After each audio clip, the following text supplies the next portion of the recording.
Ocean Nazmul, তোমরা কি করেছো এটা? জি স্যার। বুঝতে পারছো? জি স্যার। ওসান, তোমার খবর বলো। স্যার অর্ধেক পর্যন্ত ঘুরতে পারছি স্যার। ঠিক আছে, কোনো চিন্তা নাই। এখন ভালো করে দেখো, মাল ক্ষতি আইন হিসাব আমরা করবো। এটা মূল বিষয় হচ্ছে যে মালটা কিছু উদ্বৃত্ত থাকবে, সেটা সরাসরি উদ্বৃত্তের ঘরে চলে যাবে। আর কেনা হবে, কেনা যেটা হবে সেটা ক্রয়ের ঘরে বসাতে হবে, আবার উদ্বৃত্তের ঘরে বসাতে হবে। উদ্বৃত্তের ঘরে উপরে যে পণ্যটা থাকবে সেগুলো আগে নামাতে হবে, তারপরে তার নিচে বসাতে হবে। আচ্ছা, আমি শেয়ার করে দিই। 2 নম্বর অঙ্কটা করছিলাম না আমরা?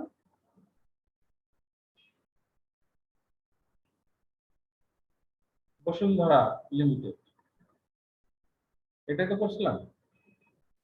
জি স্যার। তাহলে দেখো,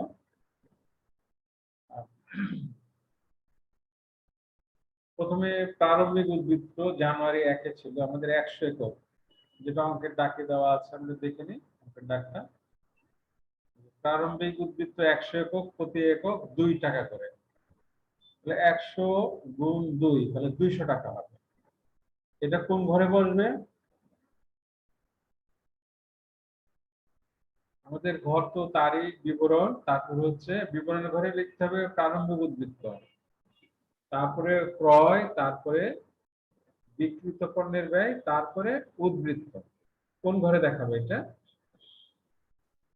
স্যার প্রারম্ভিক উদ্বৃত্ত স্যার সরাসরি উদ্বৃত্তে যাবে। উদ্বৃত্তের ঘরে চলে যাবে। আর ক্রয়টা? স্যার ক্রয়টা ক্রয়ের ঘরে, তারপরে স্যার উদ্বৃত্তে। ক্রয় যখন বসাবা তখন ওই তারিখের উপরে যে পণ্য থাকবে উদ্বৃত্তের ঘরে সেগুলো নামাতে হবে নিচে, জি স্যার। তার নিচে বসাতে হবে। আর বিক্রয় হলে কি হবে? ওই উদ্বৃত্তের ঘর থেকে প্রথমটা নিতে হবে, কারণ আমরা আগের মাল আগে ছাড়া পদ্ধতিতে। তারপরে বিক্রিত পণ্যের ব্যয়ের ঘরে যে পণ্য থাকবে একক, সেটা জি স্যার। উদ্বৃত্তের ঘরের একক থেকে বাদ দিয়ে নিচে নামাতে হবে, তাই তো? চলো আমরা দেখি। প্রথমটা দেখো, প্রারম্ভিক উদ্বৃত্ত বিবরণ ঘরে লিখে এককের ঘরে 100, হার হচ্ছে 2 টাকা, মোট হলো 200 টাকা। 4 তারিখে আবার কেনা হয়েছে। দেখো ক্রয়টা, এই যখনই প্রারম্ভিক উদ্বৃত্ত হবে তোমরা পড়ে দেখবা যে পরেরটা ক্রয় না বিক্রয়। যদি ক্রয় হয় তাহলে উপরেরটা নিচে নামাই ফেলবা, বিক্রয় হলে কিন্তু নামাবা না। এখানে যেহেতু ক্রয়, আমরা উপরেরটা নামালাম 100 আর 2 টাকা করে 200 টাকা। তারপরে 4 তারিখে ক্রয় দিয়ে 400 এবং 2 টাকা 10 পয়সা করে 840। ব্যালেন্সের ঘরে আমাদের আছে 100, তার নিচে 400, 2 টাকা 10 পয়সা করে 840। তাহলে এখানে 100 ইউনিট হচ্ছে প্রথম তারিখের মাল, 400টা পরের তারিখে। যে পদ্ধতি হোক না কেন, পণ্য এইভাবে সাজাতে হবে। তুমি যখন যে তারিখে থাকবা সেই তারিখটা তোমার কমপ্লিট পণ্য থাকবে, সব পণ্য ওখানে থাকবে, উপরের তারিখে আর যাওয়া লাগবে না। প্রমাণস্বরূপ দেখো, জানুয়ারির 1 তারিখে ছিল আমাদের 100, ওটা কিন্তু নিচে নামানো হয়ে গেছে। আবার কেনা হয়েছে 400, এটা নিচে। মোট 4 তারিখে পণ্য আছে 500 একক। একটা হচ্ছে জানুয়ারির 1 তারিখে আর একটা হলো 4 তারিখে। তারপরে 7 তারিখে আবার ক্রয়। তাহলে ক্রয় হলে উপরে 2 টাকা নামাতে হবে, এখন তো উপরে 2টা আছে, 100 আর 400 নামাই এখানে আমরা নামাই ফেলবো 100, তার নিচে 400। ওটা ঠিক সিরিয়ালি নামবে, 400 উপরে যাবে না, যে উপরে আছে সে উপরেই থাকবে। তারপর আবার নতুন যেটা আসবে আমরা এখানে ক্রয় নামে দেখাই দিলাম 300। তাহলে মোট হলো আমাদের 400 আর 100, 500 আর 300, 800 একক।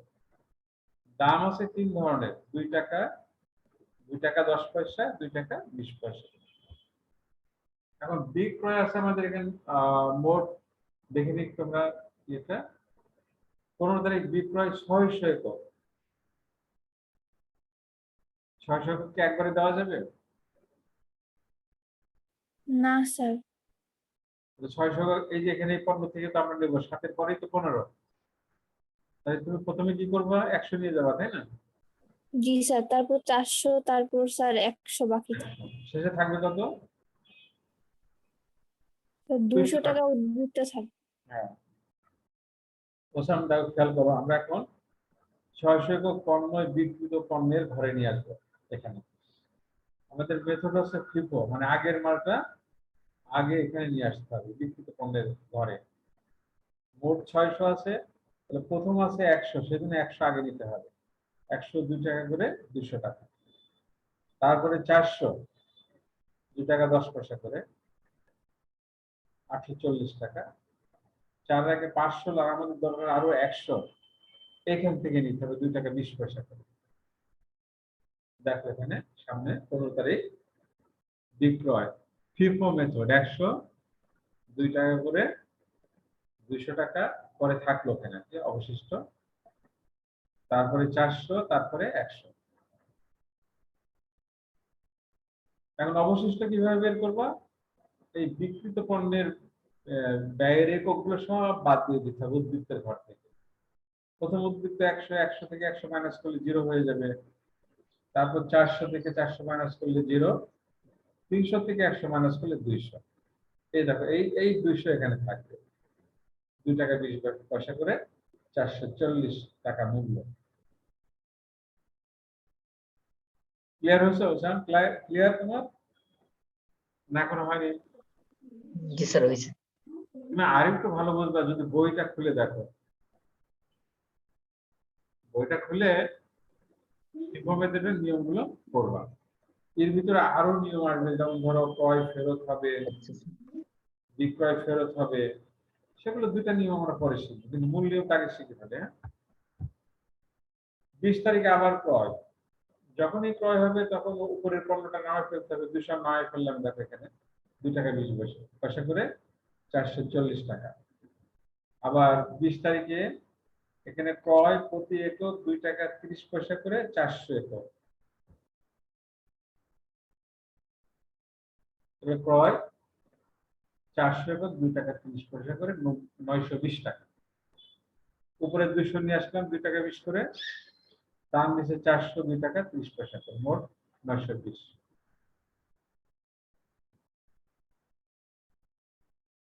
30 তারিখে বিক্রয় 300 একক। তাহলে আমরা 30 তারিখের উপরে যাই, 30 তারিখের উপরে কয় তারিখ? 20 তারিখ। এই 20 তারিখে চলে আসো। 20 তারিখে এখানে কত পণ্য আছে দেখো তো ওসা। প্রথমটা 200, তারপরটা 400, তোমার নিতে হবে মোট 300। আগের পণ্যটা নিতে হবে আগে, আগের পণ্য আগে ছাড়ো পদ্ধতি। তাহলে এখানে কি 200 আগে নিবা, জি স্যার। আরো 100 দরকার, কোন জায়গা থেকে নিবা?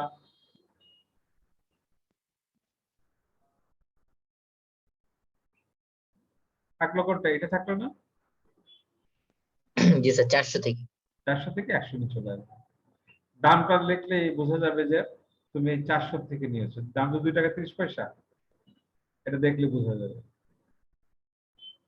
তাহলে 200 200 কাটাকাটি হয়ে গেল, 400 থেকে 100 নিলে থাকছে 300, 2 টাকা 30 পয়সা। তারপরে যোগ করে দিলে ক্রয়ের একক গুলো যোগ করবা, তারপরে ক্রয়ের মূল্যটা যোগ করবা, তারপরে বিক্রিত পণ্যের ব্যয় যোগ করবা, একক যোগ করবা, মূল্য যোগ করবা, উদ্বৃত্ত একক যোগ করবা, মূল্য যোগ করবা। তোমাদের চেয়েছে উত্তর এখানে সমাপনী মজুদ মালের মূল্য 690 টাকা, এটা চেয়েছে, টাকাটা চাচ্ছে। আর বিক্রিত পণ্যের ব্যয়ের যোগফল এখানে আছে টাকা 1930। ক্লিয়ার? জি স্যার। আচ্ছা, এখন নাজমুল আর শোনো, তোমরা আমাদের ফিফো পদ্ধতি করলাম, লিফো করব। লিফো হচ্ছে শেয়ার তো আছে না, দেখা যাচ্ছে? জি স্যার, দেখা যাচ্ছে এখন। সব ঠিক থাকবে, এখানে শুধু পরের মাল আগে যায় পদ্ধতি বা আগে ছাড়ো, পরের মাল আগে যায় লিফো বলা হবে, এটা চেঞ্জ হয়ে লিফো হবে। আমি এই অঙ্কটাই দেখাচ্ছি। লিফো মানে ফিফো মানে মানে প্রথম পণ্যটা বিক্রয়ের ঘরে নিয়ে আসতে হতো, তাই না? আর পরের মাল আগে ছাড়ো হলো নিচের পণ্যটা নিয়ে আসতে হবে, নিচ থেকে উপরে যেতে হবে। ধরো এখানে যদি 7 তারিখে আমাদের পণ্য আছে 100, 400, 300, আর 15 তারিখে বিক্রি হলো 600। আমরা যদি এটা লিফো পদ্ধতিতে করি তাহলে কি করব, এই 300 আগে নিব, শুধু নেওয়াটা সব ঠিক থাকবে, নিতে হবে নিচ থেকে। লিফো মানে নিচের পণ্যটা আগে দিতে হবে, আগে ছেড়ে দিতে হবে, অর্থাৎ নিচের পণ্যটা বিক্রয়ের ঘরে আগে নিয়ে আসতে হবে। আর ফিফো মানে আগের মাল আগে ছাড়াতে প্রথম পণ্যটা বিক্রয়ের ঘরে আগে নিতে হবে। ঠিক একই রকম এখন নিচ থেকে উপরে যাবে, মোট তো আমাদের দরকার 600, তাহলে 300 আগে নিয়ে এসে এখানে বসাই দিবা, আরো 300 দরকার, উপরে 400 আছে, এখানে নিয়ে আসবা 300, অর্থাৎ নিচ থেকে উপরে যাবে, আর সব ঠিক থাকবে। চলো একটা অঙ্ক আছে তোমাদের জন্য, অপেক্ষা করছে, এই যে এটা।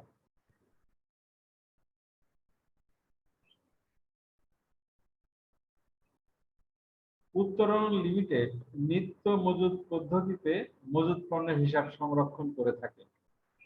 উত্তরণ লিমিটেডের জুন মাসের প্রারম্ভিক উদ্বৃত্ত, ক্রয় এবং বিক্রয়ের তথ্য নিচে দেওয়া হলো। প্রারম্ভিক উদ্বৃত্ত 200 একক আছে, 3 টাকা করে। ক্রয় প্রতি একক 4 টাকা করে 800 একক। আবার ক্রয় প্রতি 5 টাকা করে 600 একক। বিক্রয় 1200 একক। ক্রয় প্রতি একক 6 টাকা করে 800 একক। আবার বিক্রয় 600 একক। আবার ক্রয় প্রতি একক 8 টাকা করে 600 একক। আবার বিক্রয় 1000 একক। বিক্রয়ের সময় দাম থাকবে না, কারণ আমরা ক্রয়ের মূল্যটা নিব। তোমাদের বলা হলো শেষের মাল আগে যায়, ইংলিশ হলো লিফো, এটাকে লাইফো লেখে, লাইফো, শেষের মাল আগে যায়। লাইফো পদ্ধতিতে সমাপনী মজুদ মালের মূল্য ও বিক্রিত পণ্যের ব্যয় নির্ণয় করো। চলো তোমাদের দেখায় আমি লাইফোতে কি হবে। সামনে রাখো, মালের বিবরণ, কোড নাম্বার এগুলো লিখতে হবে, বিল নাম্বার, স্থান, আর সর্বোচ্চ সীমা, সর্বনিম্ন সীমা, কোন ফরমায়ের সীমা। শেষের মাল আগে যায় পদ্ধতি। প্রারম্ভিক উদ্বৃত্ত আগের মতোই থাকবে, 200 একক, 3 টাকা করে 600 টাকা। ক্রয়, তার উপরে টাকে নামালাম, তার নিচে ক্রয়টা আগের মতো, এটা ক্রয়ের কোনো পরিবর্তন নাই, শুধু বিক্রয়ের সময় কি পরিবর্তন আসে দেখো।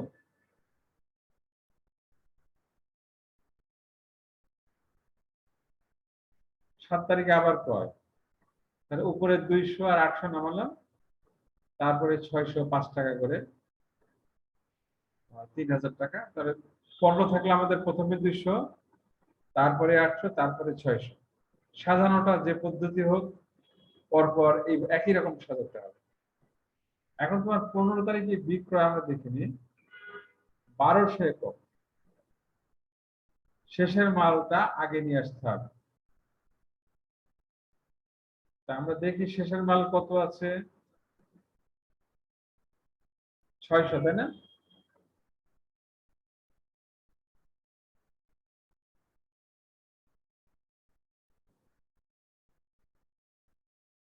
শেষের মাল আগে ছাড়ো, এই শেষের মাল আগে ছেড়ে দিলাম, 600 নিয়ে আসলাম 5 টাকা করে, কিন্তু আমাদের দরকার তো 1200, তাহলে এখন উপরে উঠতে হবে, এই যে 800 আছে, এর থেকে 600 নিয়ে আসলাম 4 টাকা করে। 4 টাকা লিখলে বোঝা যাবে ওই ওই পণ্যটা নিলাম আমরা। শুধু নিচেরটা প্রথমে, তারপরে কম পড়লে উপরেরটা তার নিচে। এখন 800 থেকে 200 তো ইনটেক থেকে গেল, এই 200 সরাসরি ব্যালেন্সে নেওয়া যেতে হবে। আর 800 থেকে গেছে 600, এখানে থাকলো 200। 3 টাকা 4 টাকা গুণ করে।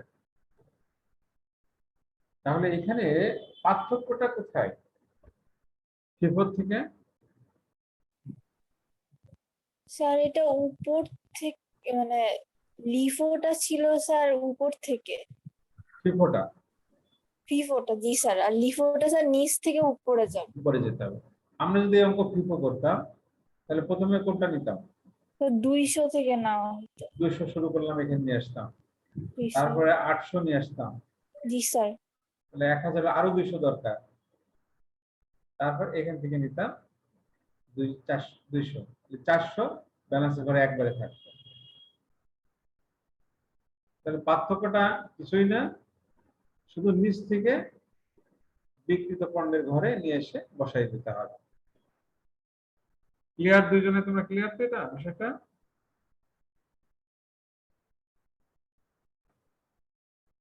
ওসাম কি হলো? জি স্যার, বুঝছি স্যার। ওকে, তাহলে পরেরটায় আমরা যাই। পরে আবার ক্রয় আছে 20 তারিখে, 6 টাকা করে 800 একক। 20 তারিখ গেলাম ক্রয় 800 একক, 6 টাকা করে 4800। আর আমাদের উপরে আছে 200 নিয়ে আসলাম এখানে, তার নিচে 200, তার নিচে 800, আবার হলো কি 200 200 800। এখন আমার বিক্রয় কত আছে আমাদের? 600 একক বিক্রয় 25 তারিখে। এই 600 একক কোন জায়গা থেকে নেবা? এই 800 থেকে নিবা? জি স্যার। 600 6 টাকা করে একবারই তো 600 নিতে পারছি আমরা, জি স্যার। তাহলে আর উপরে যাওয়া লাগবে না। তাহলে 800 থেকে 600 নিয়ে গেলে বিয়োগ করলে এখানে থাকবে 200। দেখো পরে পৃষ্ঠায় ভুল রাখছি। জুন 25 বিক্রয় 600 একক, 6 টাকা করে 3600 টাকা। তো প্রথমে 200 থেকে গেল, তা সেখানেও 200 থাকলো, আর নিচ থেকে থাকলো 200। তার মানে উপরের গুলো এটা কোনো টাচ করা হয়নি। এই 200 নেমে যাবে, এই 200 নামবে, তার নিচে নামবে নিচের 200, 6 টাকা করে। তারপর এখন আবার ক্রয় আছে, ক্রয় থাকলে আমরা কি করব? এই ব্যালেন্স গুলো আগে নামাবো। এই 200 নামালাম এখানে, তারপরে নামাই নিয়ে ক্রয় হলে কিন্তু ওটা নামাই ফেলবো আগে 200, তারপরে এই 200 নিয়ে আসলাম এখানে, তারপরে এই 200 নিয়ে আসলাম এখানে। তারপর কেনা হবে, কেনা হচ্ছে 600 একক 8 টাকা করে, এইটার নিচে বসে যাবে। তাহলে এখানে 4টা পণ্য হলো। তুমি বিক্রি করার সময় কোনটা আগে বিক্রি করে দিবা?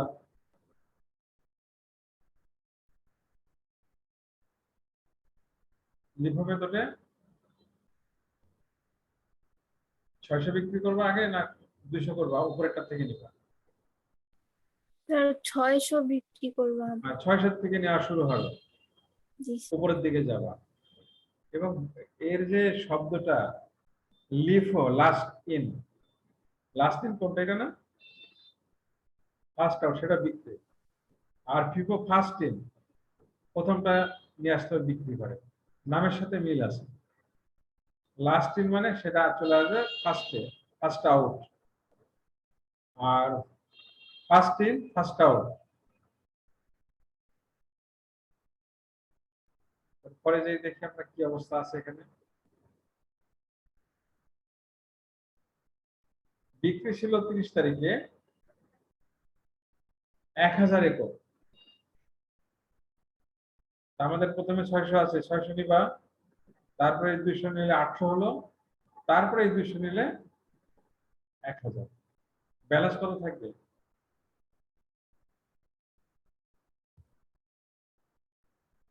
ব্যালেন্স কত থাকবে? 200 থাকবে 3 টাকা করে, তাই না? চলো আমি দেখি এখানে। দেখো আমি 600 নিয়ে আসলাম নিচের থেকে 8 টাকা করে, তারপরে 200 নিলাম 6 টাকা করে 1200 টাকা, তারপরে লাস্টে 200 নিলাম 4 টাকা করে 800 টাকা। এখন এখানে আমরা দেখি, এর থেকে 600 নিয়ে নিলাম, তাহলে এটা ব্যালেন্সের ঘরে জিরো হয়ে গেল। এখান থেকে 200 নিলাম, এটাও কাটাকাটি হয়ে জিরো হয়ে গেল, জিরো হলো ব্যালেন্সের ঘরে। এখান থেকে নিলাম 200, এটাও জিরো হয়ে গেল। থাকলো কোনটা? এই 203 টাকা করে। দেখো এটা 200 3 টাকা করে 600 টাকা। লিফো আর ফিফো এই হলো ডিফারেন্স।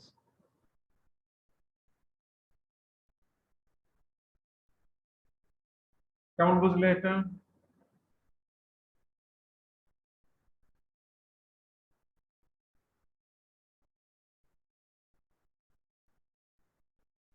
এই দুটা কি ক্লিয়ার হয়েছে তোমাদের? জি স্যার। এখন আমরা একটু আলোচনা করব। এই অঙ্কটাই আমি আলোচনা করি, পরের দিন অঙ্ক দেবো।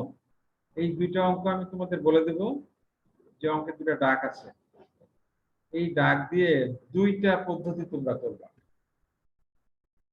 একটা হচ্ছে সরল গড় পদ্ধতি। সরল গড় পদ্ধতি, এই অঙ্কটা আমি সরল গড় পদ্ধতিতে করব। করা আছে এখানে ক্রয় পণ্য বসাতে হবে। যখন বিক্রয় হবে তখন এই মূল্য আর থাকবে না, এই মূল্য আর থাকবে না। বিক্রয়ের সময় কি করতে হবে? এখানে কয়টা পণ্য আছে? 1 2 3।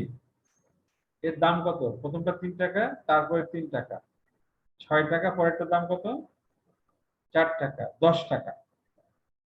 তখন এই দামগুলো যোগ করতে হবে। যোগ করে কয়টা পণ্য? 1 2 3, 3 দিয়ে ভাগ করে মূল্য বসাতে হবে। 3 দিয়ে ভাগ করে মূল্য বসাতে হবে। চলো আমরা দেখি এখানে। এটাও ক্রয়, এইভাবে থাকবে।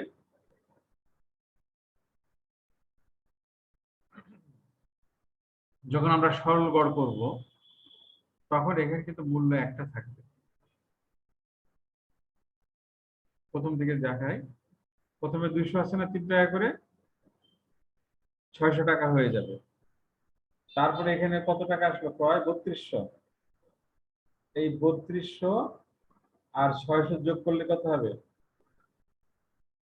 3800। এখানে দুইটা মূল্য বসবে না, তখন এখানে যোগফল হবে 3800 টাকা। 3800 টাকা। আর এই 800 200 যোগ হবে 1000। আর এখানে 4 আর 3 7, 7 কে 2 দিয়ে ভাগ করলে 7.5, 3.5 টাকা। তখন 3.5 টাকা দিয়ে গুণ করে মাঝখানে 3.5 টাকা রেট হবে, 3 টাকা। 4 আর 3 7, আমি একটু দেখাই।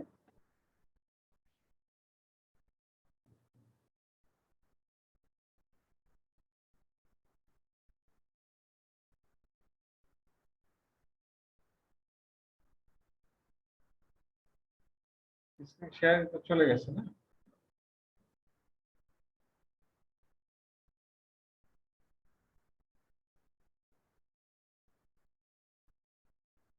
যেটা বলছিলাম তোমাকে, তাহলে এখানে যখন সরল গড় করা হবে তখন এই পণ্য এখানে একটা থাকবে। 8 আর 2 10, 1000 হবে। আর এই 3 আর 4 7, এই 7টা হচ্ছে, আমরা ক্যালকুলেটর দিয়ে ভাগ করে দিই। 7 ভাগ 2, 3.5 টাকা হবে। 3.5 ইন্টু 1000। হ্যাঁ শাওন, অনুষ্ঠান হ্যাঁ।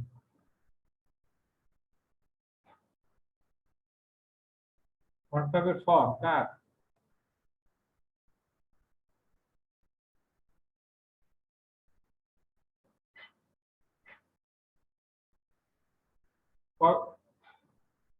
না না, তুমি যেটা আমি রাখতে সেটা তো আমি দিয়ে দিচ্ছি। ওটা কোন ইয়ারের এটা?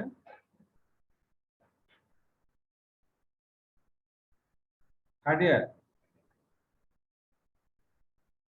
তোমার কাছে ফর্ম, তুমি তো আমাকে ইনফর্ম করো না, আমি রাখতে বলি না তোমার কাছে।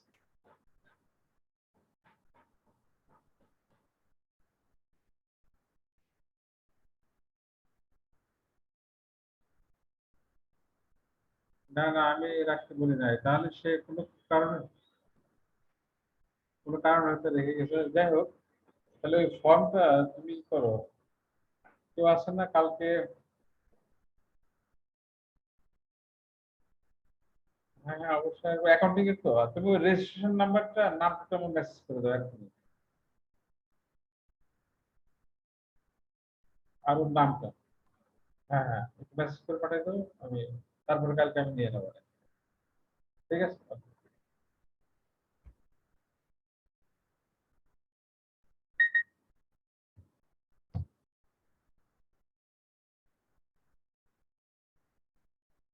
তাহলে এখানে মোট হলো 3800 টাকা তাই তো যোগ করলে ক্যালকুলেটর ধরো তো তোমরা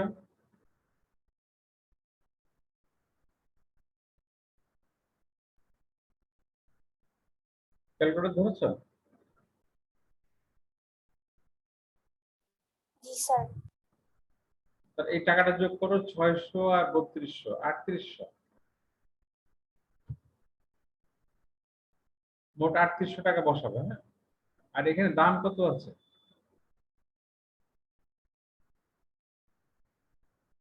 7 টাকা আছে এটাকে ভাগ দাও 2 দিয়ে 3.5 টাকা রেট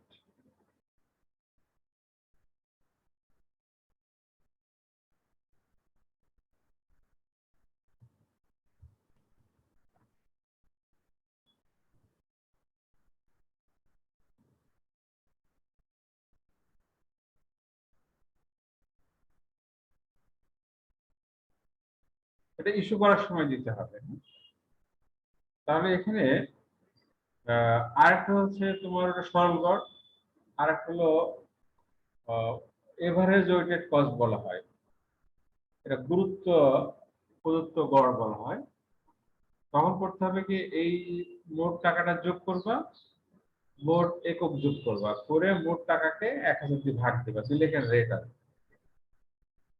এটা কি বুঝতে পারবা তুমি করতে পারবা কিছু আচ্ছা ঠিক আছে বই দেখবা হ্যাঁ পরের দিন আমি এই দুটো অঙ্ক আমি করে দেবো আবার নতুন আর অঙ্ক না দিয়ে তাহলে এটা বুঝতে সুবিধা হবে তোমরা এইভাবে ঘর করবা করে প্রারম্ভিক গুরুত্ব বসাই দিলে এখানে লিখবা গুরুত্ব প্রদত্ত গড় পদ্ধতি হ্যাঁ এভারেজ ওয়েটেড এভারেজ মেথড বলা হয় ধরো এই অঙ্কটা 201 টা পণ্য আছে 3 টাকা আবার ক্রয় করলে 804 টাকা করে 3200 তখন 600 আর 200 3800 3800 কে 1000 দিয়ে ভাগ করে মাঝখানে রেট বানাবো এই রেট থাকবে না ভাগ দিয়ে মাঝখানে রেট বানাবো ওই রেট দিয়ে বিক্রয় করতে হবে তোমরা বইয়ের ভিতরে এই দুটা জিনিস এখন দেখবে এক হলো সাধারণ গড় পদ্ধতি আর এক হলো গুরুত্ব প্রদত্ত গড় পদ্ধতি মানে ওয়েটেড এভারেজ মেথড পরের ক্লাসে আমি দেখাই দেবো ঠিক আছে তাহলে আজকে এই পর্যন্ত থাক তোমরা একটু প্র্যাকটিস করো জি স্যার। রাখি